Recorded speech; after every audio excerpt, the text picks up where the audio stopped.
Bonjour à tous, ici Raven, j'espère que vous allez bien. On se retrouve quelques instants après la vidéo numéro 5 de ce talk show confinement. Je rappelle le numéro 5 qui était censé sortir hier, le mardi 3 novembre, pardon, mais du coup elle sortira aujourd'hui en même temps que celle prévue pour ce mercredi 4 novembre. Du coup, Monsieur Vipé, comme d'habitude, ne sachant pas le sujet du jour, je vais vous le présenter aujourd'hui. À savoir, on va vous donner quelques anecdotes sur les débuts de Monsieur Vipé sur ma chaîne YouTube. Parce que ça commence à dater, voilà, ça fait pas spécialement juste 1 ou 2 semaines qu'il est là. Si je remonte un peu toutes les vidéos, sachez que ça fait extrêmement longtemps, n'est-ce pas Monsieur Vipé? Oui. Donc, j'essaie de retrouver la première vidéo en question qui date d'il y a très longtemps, qui date d'il y a 4 ans, voilà, c'est un live qui est d'ailleurs toujours disponible sur ma chaîne pour ceux qui veulent aller le consulter. Bon, je vous invite pas spécialement parce que bon, il n'y a rien d'extraordinaire, sauf un match qu'on a fait, je crois que c'était un Stone Cold The Rock, si je dis pas de bêtises, et c'était à l'époque sur VVE 2K16. Voilà, c'est le seul truc positif de cette vidéo. Donc si vous voulez voir un bon match sur un vieux 2K, voilà, allez le voir parce que franchement c'est vachement intéressant. Alors pour ceux qui ne le savent pas ou qui n'ont jamais vu cette vidéo, sachez que cette vidéo date d'il y a 4 ans. Je n'ai pas la date exacte, mais je sais qu'elle date d'il y a 4 ans. Sachez que... Toi tu le sais, c'était quand? C'est-à-dire, c'était quand? Pour un anniversaire. Un anniversaire? Ah bon? Oui. Je ne m'en souviens pas. Bah, je sais que tu étais à la maison, mais je ne m'en souviens pas de... La veille, il y avait un anniversaire, je me rappelle. Bah, le cas, c'est que si vous êtes venu à la maison, il y a forte possibilité que ce soit le mien. Ou alors... je sais pas. Ou peut-être pour celle de mon frangin. Je sais plus. Peut-être. Mais bon, apparemment, Monsieur Épée s'en souvient. Je me rappelle que c'était un anniversaire la veille. Donc, et du coup, pour l'anecdote, bon, je suis pas là pour faire une anecdote de toutes les vidéos sur YouTube, parce que ça, je le ferai peut-être une autre occasion. Mais voilà, donc pour l'anecdote, je devais streamer l'après-midi, parce que c'était l'époque où je faisais énormément de streams sur Twitch. Et voilà, j'avais proposé à Vipé, si ça le dérangeait pas, le fait qu'on joue et que j'enregistre les games et que ce soit diffusé en direct sur Twitch. Sachant que quand je lui proposais, je savais très bien que voilà, que j'avais pas 1 million d'abonnés, que de toute façon, même si ce serait vu que par quelques personnes et tout ça. Donc ça ne l'a pas spécialement dérangé, on a fait un live de 2 heures. 2 heures, 9 minutes et 12 secondes pour être précis. Voilà, sur VVE 2K16, vous avez encore la miniature dégueulasse avec mon ancien logo en haut à droite et le chat qui est affiché. Enfin bref, c'est vraiment pas terrible.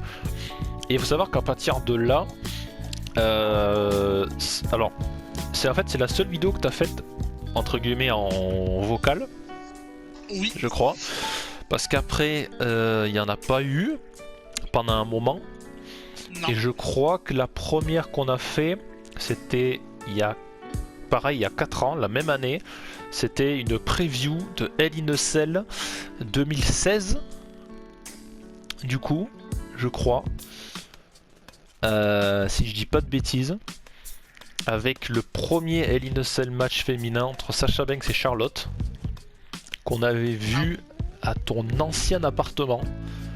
Oui, chez ma mère. Et je m'en souviens parce qu'on avait bouffé McDo la veille. Et du coup ouais, on avait enregistré pareil, mais à l'époque on enregistrait sur VVE 2K16. Enfin on enregistre toujours sur un jeu de catch en fait. Et ce qu'on faisait c'est que souvent Vipé jouait et moi je gardais le micro à côté, ou voilà, où je donnais mon avis sur les matchs. Ensuite je lui passais le...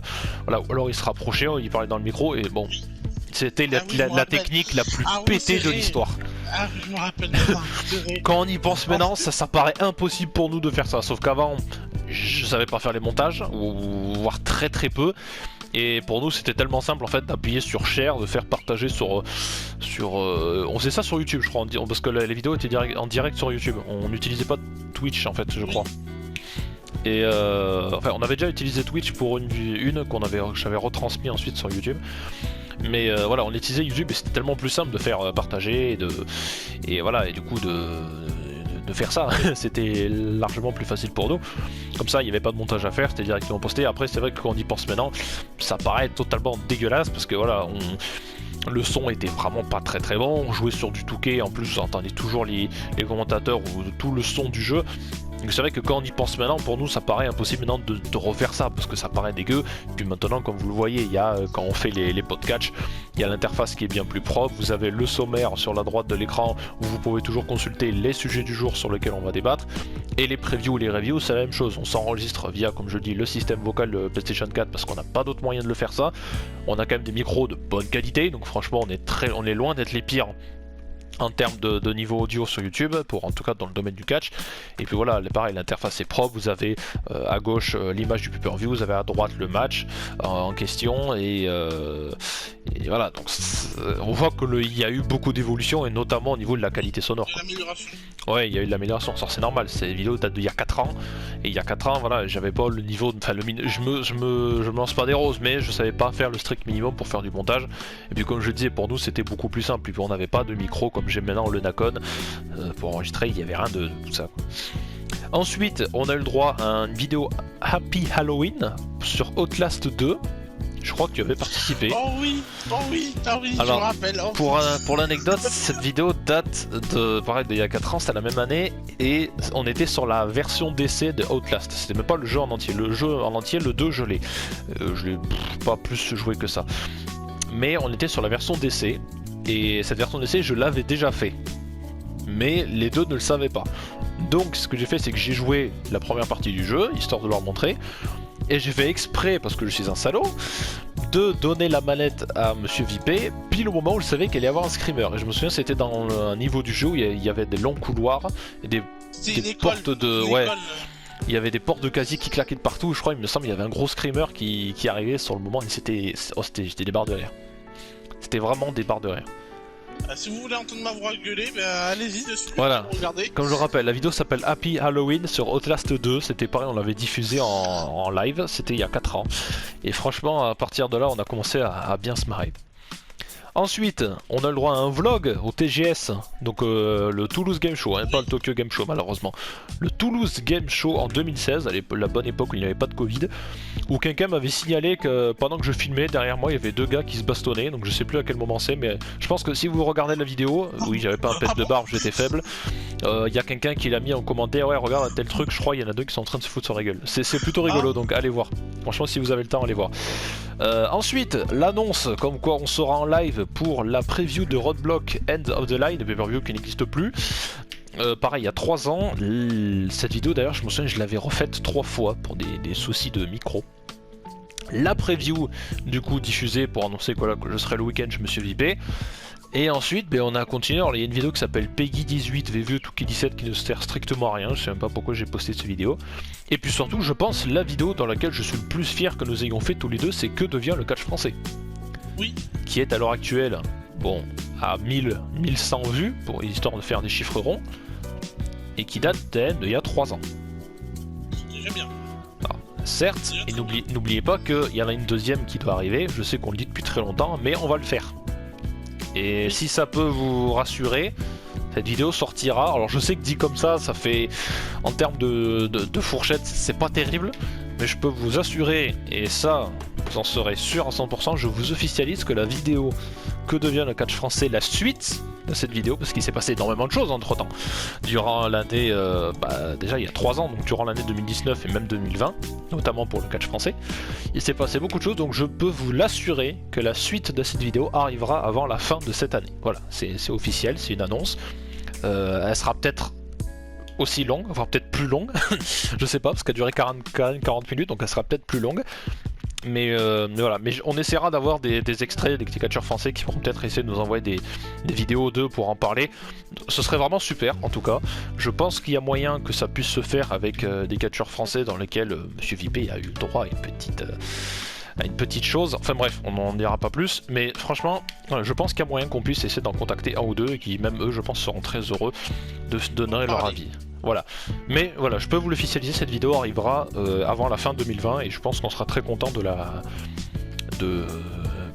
refaire et d'en parler avec vous. Voilà, pour moi, je pense, comme je le rappelle, une vidéo qui est je trouve la mieux en termes de trucs de catch. Qu'est-ce qu'on a eu d'autre? Achat du moment, la première. Oui, qui la date d'il y première, a 3 ans, pareil, qu'on avait enregistré dans l'ancien appartement de Monsieur Vipé. Voilà, qu'on avait, on était sorti des Micromania, je crois, on a fait Non, pas mal de magasins. On avait fait aussi, On avait fait Imaginaire aussi. Voilà, c'est à ça. Toulouse. Donc Imaginaire, pour ceux qui ne connaissent pas, c'est une boutique 100% culture geek sur Toulouse qui est franchement géniale. Si vous êtes dans le coin de Toulouse, allez-y, allez pas loin de Place du Capitole, je crois. Allez-y, sinon ils ont un site internet, c'est vraiment top. Les Zapping Funny, qu'on a commencé pareil à voir un peu plus souvent. Le gros programme WrestleMania 33, avec une vidéo pronostic, une preview, une review. Voilà, il y a eu beaucoup de choses. Le bilan TG Spring Break, je crois que je l'avais fait tout seul, il me semble. Oui. La preview de Payback qui date d'il y a 3 ans. Les aventures du monde perdu qui se sont vraiment perdus pour de bon. On sait pas où ils sont. Les podcasts, pareil, le premier podcast qui date d'il y a 3 ans, qui s'appelait VVE a des problèmes. Pareil, enregistré sur un vieux truc sur du Touquet. Marc et Popeye qui effectue leur retour des années plus tard. Les zappings, je suis en train de regarder un peu la chaîne, voilà, comme si on veut parler surtout des vidéos à nous. On allait à la Paris Games Week. Ah oui, alors ça c'est arrivé bien après. Les podcasts encore, l'unboxing, Touquet 18, édition collector. Qu'on était allé dans un Meltdown bar à l'époque sur Toulouse, qui je crois n'existe plus, qui est un bar voilà, où pour aller boire des coups, jouer à la console, rencontrer d'autres personnes, c'est vraiment super. Et moi j'étais allé chercher ce jeu, je me souviens, le jour même, et je les avais rejoints le soir sur Toulouse. Il faut savoir que je me suis promené dans tout Toulouse avec mon sac, avec l'édition de Touquet 18, encore sous blister, tout neuf, que j'avais toujours pas ouvert. Et il faut savoir que du coup, la vidéo, l'anecdote, je l'ai ouvert pendant que Vipé y jouait à côté. Voilà, c'était. Et aussi, anecdote, que derrière, on voit, parce qu'on jouait, il y avait Drazen. Oui. Et il y a un match, si vous regardez bien à l'arrière, il y a un match, il dure 5 secondes. C'est que dans les coms, je le passe à travers une table et le match était terminé. En 2 secondes, il était fini le match. C'était pas un Brock Lesnar John Cena en plus? Oui. Je crois que c'était ça. Mais d'ailleurs, elle apparaît dans un bêtisier, je crois, cette séquence. Ah bon? Oui, il me semble. Enfin, on va continuer parce que la vidéo est censée être assez courte. L'annonce à la PGW avec Monsieur Vipé, pareil. Qui était un calvaire où j'ai la première fois que je laissais Monsieur Vipé aux commandes sur une vidéo. Donc moi j'ai fait ma partie, lui a fait la sienne, il a recommencé un nombre incalculable de fois. En plus moi j'étais un peu casse-couille parce que j'arrêtais pas de le titiller dès qu'il enregistrait, je le regardais à travers la porte et tout, il arrêtait pas de me dire hey, casse-toi, je concentre pas concentré et tout. Enfin, on s'est quand même bien marré. Et puis après voilà, comme vous le savez, les podcasts ont continué. Le bilan Paris Games Week où Monsieur Vipé a joué le cadreur pendant quelques temps.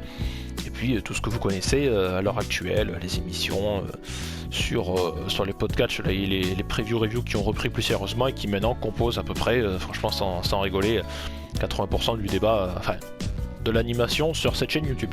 Voilà, on va s'arrêter là parce que je pense que la vidéo est beaucoup trop longue. Si jamais ce genre d'anecdote vous intéresse, on refera une vidéo où cette fois-ci je vous parlerai d'à peu près de... Pas toutes les vidéos parce que j'en ai fait quand même beaucoup depuis 4-5 ans que j'ai fait des vidéos. En tout cas sur la chaîne Raven ARX. Et voilà, mais si ça vous branche, on essaiera d'en refaire je pense très bientôt sur d'autres vidéos, parce qu'il y a beaucoup de choses à dire, notamment sur les premières et la manière de les enregistrer. Croyez-moi, il y a beaucoup de choses à dire. Voilà, merci Monsieur Vipé comme d'habitude pour sa participation. Et puis on se retrouve dès demain, jeudi 5 novembre, pour une nouvelle vidéo. Talk show confinement. À demain. À demain.